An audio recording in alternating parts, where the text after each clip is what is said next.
नमस्कार दोस्तों, स्वागत है आप सभी का एक बार फिर से आपके अपने यूट्यूब चैनल स्टडी टूल्स में। तो जैसा कि हम लोग कक्षा 9 का चैप्टर नंबर 4 विज्ञान पढ़ रहे थे, जो कि संबंधित है परमाणु की संरचना से। ये हमारा आज का ये लास्ट लेक्चर होगा और आज हमारा ये चैप्टर नंबर 4 कंप्लीट हो जाएगा। ठीक है, जिसमें इसके पहले हम लोगों ने संयोजकता तक पढ़ा हुआ था। आज उसके आगे लास्ट टॉपिक जो दिया गया है कि परमाणु संख्या तथा द्रव्यमान संख्या, इसके बारे में आज हम देखेंगे। तो देखिए, पहले देखते हैं कि परमाणु संख्या क्या होती है।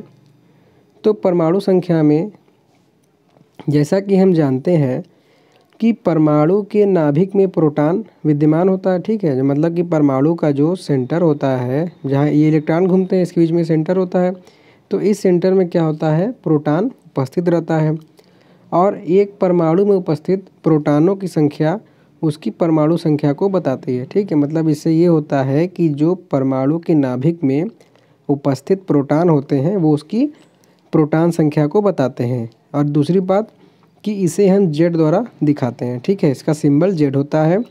किसी तत्व के सभी अणुओं की परमाणु संख्या समान होती है। मतलब क्या का जैसे अगर परमाणु की बात करें तो खाली सिंगल होता है, जैसे हाइड्रोजन हो गया, हीलियम हो गया। और अगर अणु होता है तो ये H2 के फॉर्म में रहता है, हीलियम भी ये 2 के फॉर्म में रहेगा। तो इन सभी की, चाहे हम अणु की बात करें या चाहे परमाणु की बात करें, सबकी प्रोटॉन जो इसके नाभिक में होते हैं वो समान होते हैं। और वास्तव में तत्वों को उनके परमाणु में विद्यमान प्रोटॉन की संख्या से ही परिभाषित किया जाता है। जैसे अगर हाइड्रोजन के लिए इसका परमाणु क्रमांक 1 होता है, मतलब कि इसके नाभिक में 1 होगा प्रोटॉन। ठीक है, देखिए लिखा है क्योंकि हाइड्रोजन परमाणु के नाभिक में केवल 1 प्रोटॉन होता है। और उसी प्रकार से कार्बन के लिए इसका परमाणु क्रमांक 6 होता है। क्यों? क्योंकि एक परमाणु के नाभिक में उपस्थित प्रोटॉन की कुल संख्या को परमाणु क्रमांक कहते हैं। ये इसका परिभाषा हो जाएगा। ठीक है दोस्तों, तो ये अभी तक हमने जो बात किया किसकी किया, ये हमने किया परमाणु द्रव्यमान परमाणु संख्या की। अब हम आते हैं द्रव्यमान संख्या पे। तो देखिए, द्रव्यमान संख्या क्या होता है कि एक परमाणु के अपरमाणु कणों के अध्ययन के बाद हम इस निष्कर्ष पर पहुंचते हैं कि व्यवहारिक रूप से परमाणु का द्रव्यमान उसमें विद्यमान प्रोटॉन और न्यूट्रॉन के द्रव्यमान के योग के कारण होता है। देखिए, यहाँ पर बात किसकी की जा रही है, अपरमाणु कणों की। अपरमाणु कणों की अगर बात है तो मतलब कि पहले क्या था कि किसी तत्व का सबसे सूक्ष्मतम कण क्या था, परमाणु था, कण। लेकिन जब इसका और अध्ययन किया गया विभिन्न वैज्ञानिकों के परमाणु मॉडल से, तो हमें 3 चीज़ मिला। क्या? इलेक्ट्रॉन, जिसको कि हम ई से दिखाते हैं, प्रोटॉन को पी से और न्यूट्रॉन को एन से। तो यहाँ पर अगर हम इसको प्रोटॉन और न्यूट्रॉन जो कि परमाणु के नाभिक में होते हैं, इनको अगर हम जोड़ देते हैं तो हमें द्रव्यमान संख्या प्राप्त हो जाती है। और यही चीज़ इसमें लिखा हुआ था। ठीक है, कि इनके योग को क्या कहते हैं, द्रव्यमान संख्या कहते हैं। ऐसा क्यों कहते हैं? देखिए, ऐसा इसको इसलिए कहते हैं क्योंकि व्यवहारिक रूप से परमाणु का द्रव्यमान उसमें विद्यमान प्रोटॉनों और न्यूट्रॉन के द्रव्यमान के कारण होता है और ये परमाणु के नाभिक में विद्यमान होते हैं। ठीक है, इसलिए इन्हें न्यूक्लियन भी कहते हैं। ठीक है, ये नया टर्म आया कि न्यूक्लियन किसे कहते हैं, तो प्रोटॉन और न्यूट्रॉन के योगों को ही न्यूक्लियन कहते हैं।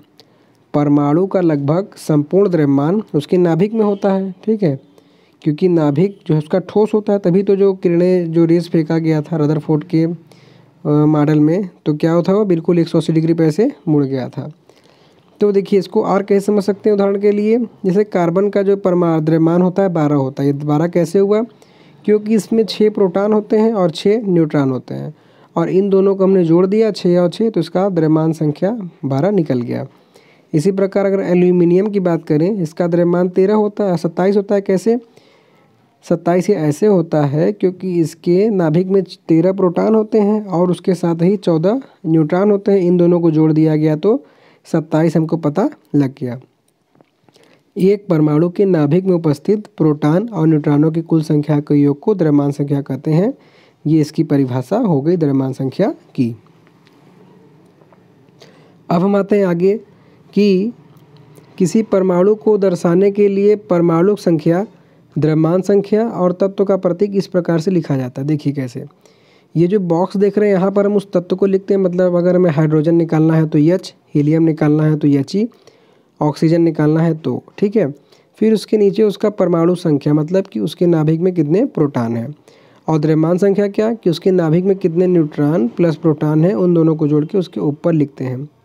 इसका एग्जाम्पल आगे आपको दिखाया जाएगा, जो कि इस साइड दिया हुआ है। ठीक है, जैसे देखिए यहाँ पे नाइट्रोजन को लिया गया है, तो होता क्या है कि नाइट्रोजन का सिंबल एन होता है, इसका परमाणु क्रमांक 7 जो कि इसके नीचे लिखेंगे, और द्रव्यमान संख्या इसका 14 होता है। ठीक है, तो इस तरीके से सभी पदार्थों को लिखा जाता है। उसके बाद ये जो क्वेश्चन दिया गया इसको आप देख लीजिएगा, नहीं आएगा तो आप जो जो क्वेश्चन कहेंगे विथ पेज नंबर के साथ कमेंट करिएगा, तो मैं आपको बता दूंगा। अब आते हैं अगला टर्म जो कि दिया गया है समस्थानिक। तो देखिए समस्थानिक क्या होता है कि प्रकृति में कुछ तत्वों के परमाणुओं की पहचान की गई है जिनकी परमाणु संख्या समान लेकिन द्रव्यमान संख्या अलग अलग होती है। मतलब कि जो उसका परमाणु क्रमांक है, मतलब कि उसमें प्रोटॉन की संख्या जो है तो बराबर है, लेकिन न्यूट्रॉन की संख्या अलग है, तो प्रोटॉन और न्यूट्रॉन जोड़ के जिसको की द्रव्यमान संख्या कहते हैं वो अलग हो जा रही है। तो ऐसे तत्व जिनकी, जैसे इसको उदाहरण से अगर समझें तो उदाहरण के लिए हाइड्रोजन परमाणु को अगर लें तो इसके 3 परमाणविक स्पीसीज है, मतलब कि इसमें 3 ऐसे तत्व मिलेंगे जिसके परमाणु संख्या समान है और द्रव्यमान संख्या अलग। जिसमें से पहला है प्रोटियम, देख रहे हैं इसका नीचे एक ही इसका परमाणु क्रमांक है और उसका द्रव्यमान संख्या 1 है। वही अगर ड्यूटेरियम देखें तो इसका ही जो है परमाणु संख्या 1 है लेकिन द्रव्यमान संख्या 2 हो जा रहा है, इसको हम डी से भी दिखाते हैं। और ट्राइटियम की बात करें तो इसका परमाणु संख्या 1 है और आगे द्रव्यमान संख्या 3 है, इसको हम टी से दिखाते हैं। तो प्रत्येक की परमाणु संख्या समान है लेकिन द्रव्यमान संख्या क्रमशः इसमें देखिए 1 है, इसमें 2 है और इसमें 3 है। तो इस तरीके के अन्य उदाहरण की अगर हम बात करें तो जैसा क्या देख सकते हैं कार्बन का, तो कार्बन का परमाणु क्रमांक तो 6 है लेकिन इसका द्रव्यमान संख्या यहाँ 12 है और यहाँ पर 14 है। वहीं क्लोरीन की यहाँ 17 है, समान परमाणु संख्या लेकिन द्रव्यमान संख्या 35 और 37 है। तो इन तीनों उदाहरणों को आप याद रखिएगा कि इन्हीं 3 का आपको सिलेबस में दिया गया है, जिसका कि आपको ध्यान देना है। तो इन उदाहरणों के आधार पर समस्थानिकों को इस प्रकार परिभाषित किया जा सकता है कि एक ही तत्व के परमाणु जिनकी परमाणु संख्या समान लेकिन द्रव्यमान संख्या भिन्न होती है, उनको हम क्या कहते हैं, समस्थानिक कहते हैं। इस तरह हम कह सकते हैं कि हाइड्रोजन परमाणु के क्या होते हैं, 3 समस्थानिक होते हैं जिनके नाम प्रोटियम, ड्यूटेरियम और ट्राइटियम होता है। इनका आप नाम भी याद रखिएगा कि अगर 1H1 है तो उसको प्रोटियम, 1H2 है तो ड्यूटेरियम और 1H3 है तो ट्राइटियम, जो कि पेपर में अक्सर पूछा जाता है। उसी के साथ बहुत से तत्वों के समस्थानिक का मिश्रण भी होता है। ठीक है, किसी तत्व का प्रत्येक समस्थानिक शुद्ध पदार्थ होता है। समस्थानिकों के रासायनिक गुण समान लेकिन भौतिक गुण अलग अलग होते हैं, मतलब क्योंकि परमाणु संख्या समान है तो इस कारण उनके जो है रासायनिक गुण जो है समान होते हैं, लेकिन न्यूट्रॉन जो इसमें अलग हो जाता है, जोड़ने पर द्रव्यमान संख्या अलग प्राप्त होता है। तो इसलिए इनके जो भौतिक गुण मतलब कि बनावट जो होता है उनका वो अलग अलग होता है।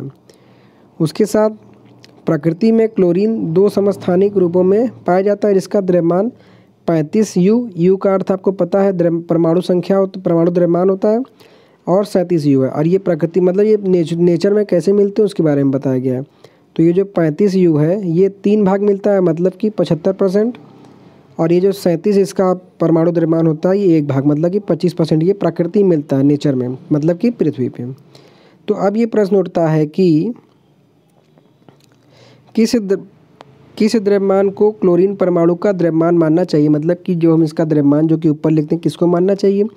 तो इसका निकालने के लिए क्या करेंगे कि इसका हम औसत निकाल लेते हैं। कैसे, क्योंकि देखिए 35 द्रव्यमान वाला 3 भाग मिलता है 75%, तो परसेंटेज हटाएंगे बटे में 100 आ गया, तो 35 इंटू 75/100 प्लस किया, फिर 37 ये 1 भाग मिलता है तो 25/100, इसको काटेंगे तो 25 3 75/4 हो जाएगा 100, और ये 25 से कम 4, 25/4 बार में कट जाएगा। तो वही चीज़ हुआ यहाँ पे, 35 में 3 से गुणा कर दिए 105/4, ये 37/4 जोड़ दिए, 4 से भाग दे दिए, तो इसका द्रव्यमान संख्या निकल गया 35.5 परमाणु द्रव्यमान इकाई, जिसको कि हम शॉर्ट में U लिखते हैं।